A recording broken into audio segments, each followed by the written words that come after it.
Another night of airstrikes, and more victims of the Russian attack. 80 Shahed drones and 10 cruise missiles in the air this time. Today, Ukraine has no chance to stop such an attack. Russian airfields are out of range of Ukrainian missile systems. Hence, Kiev's appeal for permission to use such weapons. Each of these strikes repeatedly brings us back to the issue of long-range strikes, the need to ensure that our defense forces have enough long-range weapons to destroy terrorists precisely in their strike areas.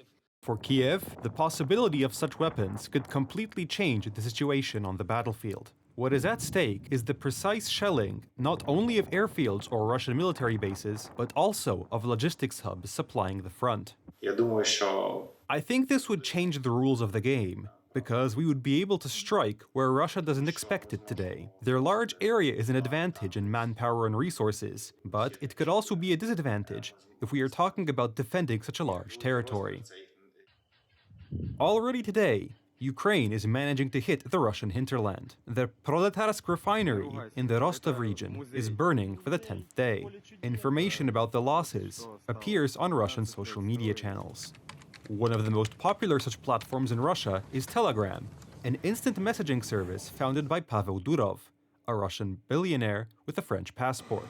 Durov was just arrested in Paris by French services.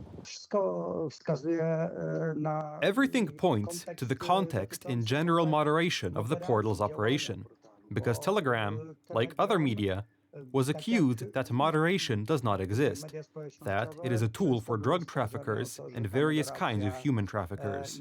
It is unclear why Durov decided to travel to France in the first place. He knew he was being watched closely by Paris. According to analysts, he could have gone along with the deal, which could have had dire consequences for Moscow. This is a gold mine of knowledge that would likely hurt the Russian side, both in terms of frontline operations and the network of Russian spies operating in Western Europe.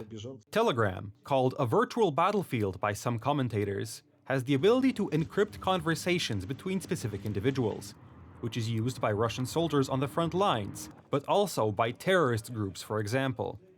For Western intelligence services, it is not only a treasure trove of knowledge, but also, above all, a source of personal data of individual users. Kamil Czaska, Republika.